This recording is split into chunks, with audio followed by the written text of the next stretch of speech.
Hello दोस्तों, आप सभी का स्वागत है जीतू भैया की क्लासेस में। जीतू भैया की क्लासेस में आज हम डिस्कस करेंगे प्रॉपर्टीज ऑफ डिटरमिनेंट। जिसने डिटरमिनेंट किस तरीके से फाइंड आउट करते हैं वो सारी वीडियोस नहीं देखी तो फटाफट जाके सारी की सारी वीडियोस को कवर अप। अब हम डिटरमिनेंट फाइंड आउट करेंगे बाय यूजिंग सम प्रॉपर्टीज, जिससे डिटरमिनेंट फाइंड आउट करना थोड़ा सा इजी हो जाएगा।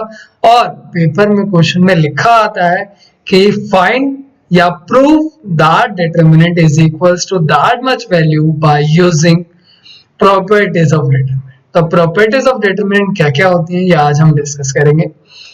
नेक्स्ट वीडियो हम डिस्कस करेंगे कि कैसे उन प्रॉपर्टीज को यूज करके हम डिटरमिनेंट फाइंड आउट करें। तो first property is if all elements of a row or a column are zero then determinant is zero।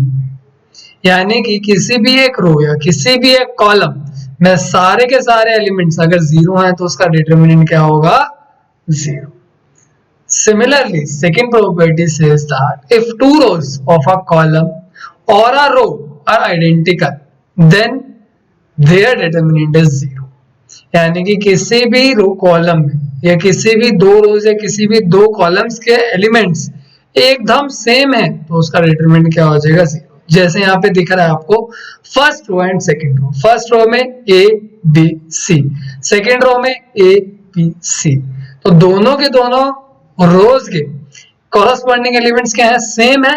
That means दोनों के दोनों रोज के आइडेंटिकल है तो इसका डिटरमिनेंट क्या हो गया? जीरो।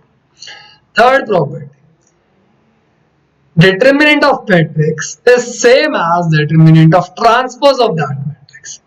यानी कि अगर मुझे एक मैट्रिक्स का डिटरमिनेंट फाइंड आउट करना है, मुझे पहले से ही पता है कि उसके ट्रांसपोज का डिटरमिनेंट है, तो उस मैट्रिक्स का डिटरमिनेंट भी वही हो जाएगा, क्योंकि प्रॉपर्टीज से if determinant of A is 5 then determinant of A transpose is also। Example में आप देख सकते हो इस मैट्रिक्स का डिटरमिनेंट अगर अल्फा है तो इसके ट्रांसपोज का डिटरमिनेंट भी अल्फा होगा। Now next is if any two rows of determinant are interchanged, यानी किसी भी दो रोज को मैं आपस में क्या कर दूं? इंटरचेंज, तो उनके डिटरमिनेंट पे नेगेटिव ऑफ साइन का फर्क आएगा, तो उनके डिटरमिनेंट पे नेगेटिव साइन का इंपैक्ट आएगा। कैसे? ये मेरा एक मैट्रिक्स है जिसका डिटरमिनेंट मैंने फाइंड आउट कर अज्यूम कर लिया कि क्या आया? अल्फा। अगर मैं पहली और तीसरी रो को आपस में क्या कर दूं? इंटरचेंज। क्या कर दूं? इंटरचेंज, मतलब पहली रो की जगह तीसरी रो लिख दूं, तीसरी रो की जगह पहली रो लिख दूं, तो उसका डिटरमिनेंट क्या हो जाएगा? नेगेटिव ऑफ साइन से बदल that is G H I D E F A B C. यहाँ पे क्या हो गई है? पहली और तीसरी रो बदल गई है। अगर डिटरमिनेंट पहले अल्फा था तो अब क्या हो जाएगा? Negative of alpha. If each element of a row or a column of a determinant is multiplied by some constant, then the new determinant is also k times of that determinant। कहने का मतलब क्या है? जैसे matrix में आपको कोई element common लेना होता था तो आप हर एलिमेंट से, यानी जितने भी मैट्रिक्स में एलिमेंट प्रेजेंट है हर एलिमेंट से कॉमन लेना चाहते थे, बट डिटरमिनेंट में ऐसा नहीं। डिटरमिनेंट में कॉमन लेना है या मैट्रिक्स में डिटरमिनेंट में कुछ मल्टीप्लाई करना है तो वो किसी एक रो या किसी एक कॉलम पे ही मल्टीप्लाई होगा। जैसे एग्जांपल में मैंने दिखाया है K B K C D E F G H I, तो यहाँ पे फर्स्ट कॉलम में आपको दिख रहा होगा कि के क्या है? कॉमन है। को कॉमन कैसे लूंगा? बाय एनी रो और एनी कॉलम, यानी किसी रो या किसी कॉलम से मैं कॉमन ले सकता हूं। तो फर्स्ट कॉलम से मैंने क्या कॉमन ले लिया? K. Determinant of A B C D E F G H I, that is very very important property. इसको अच्छे से ध्यान में रखना है कि मैं किसी भी कांस्टेंट नंबर को मल्टीप्लाई करना चाहता हूं पूरे डिटरमिनेंट के साथ तो वो किसी एक रो या किसी एक कॉलम से ही मल्टीप्लाई होगा। सिमिलर अगर मैं कॉमन लेना चाहता हूं डिटरमिनेंट से तो मैं कॉलम कॉमन या तो किसी एक रो से लूंगा या किसी एक कॉलम से। इसी तरीके से अगर मैं मान लो इसका डिटरमिनेंट क्या है? अल्फा। के मैंने मल्टीप्लाई कर दिया पूरे के पूरे डिटरमिनेंट में, डिटरमिनेंट क्या हो गया के अल्फा, डिटरमिनेंट क्या हो गया के अल्फा। तो मेरा डिटरमिनेंट क्या हो गया के अल्फा, तो यानी जो के है वो या तो एक रो से मल्टीप्लाई होगा या किसी कॉलम से। तो यहाँ पे किससे मल्टीप्लाई हुआ है के, बाय फर्स्ट रो। इसी तरीके से अगर कोई एक एलिमेंट, किसी एक रो में कोई एक element as a sum represent किया हुआ है by some another element, that is example में देखो a1 alpha 1, a1 plus alpha 1, a2 plus alpha 2, a3 plus alpha 3, बाकी एलिमेंट्स को छोड़ दो अभी। तो यहाँ पे जो मेरा फर्स्ट रो है उसमें हर एलिमेंट को एज अ समेशन लिखा हुआ है, यानी sum of two number, sum of two number, sum of two numbers. अब इसका डिटरमिनेंट फाइंड आउट करना डायरेक्ट थोड़ा डिफिकल्ट है, तो मैंने क्या किया, इसको ब्रेक कर दिया। यानी जब भी मुझे डिटरमिनेंट को ब्रेक करना है तो वो किसी एक रो या किसी एक कॉलम के कॉरस्पॉन्डिंगली ब्रेक होगा, बाकी सारे एलिमेंट सेम रहेंगे, यानी बाकी जो एलिमेंट्स है दोनों की दोनों रोज के सेम रहेंगे, सिर्फ फर्स्ट रो के एलिमेंट क्या हो जाएंगे, ब्रेक हो जाएंगे। A1, A2, A3, B, C, D, E, F, G, lambda 1, lambda 2, lambda 3, B, C, D, E, F, G, ये दोनों मेरे पास क्या आ जाएंगे, दोनों डिटरमिनेंट, और इनका डिटरमिनेंट इंडिविजुअली फाइंड आउट करके मैं सॉल्व करके सम कर दूंगा, तो इसी मैट्रिक्स का डिटरमिनेंट मैं फाइंड आउट कर लूंगा।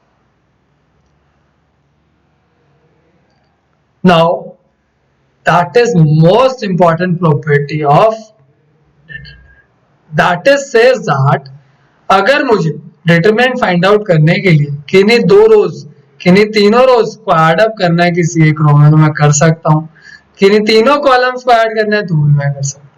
किसी दूसरी रो में कुछ मल्टीप्लाई करके सब्ट्रैक्ट कर सकता हूँ, किसी दूसरी रो में कुछ मल्टीप्लाई करके ऐड कर सकता हूँ। तो जिस तरीके से भी मुझे अपने डिटरमिनेंट को एक इजी फॉर्म में लेके जाना पड़े, मैं उस ऑपरेशन को लगा सकता हूँ। जैसे यहाँ पे मेरे पास एक एग्जांपल लिखा हुआ है, 5A, 5B, 5C, A, B, C, D, E, F।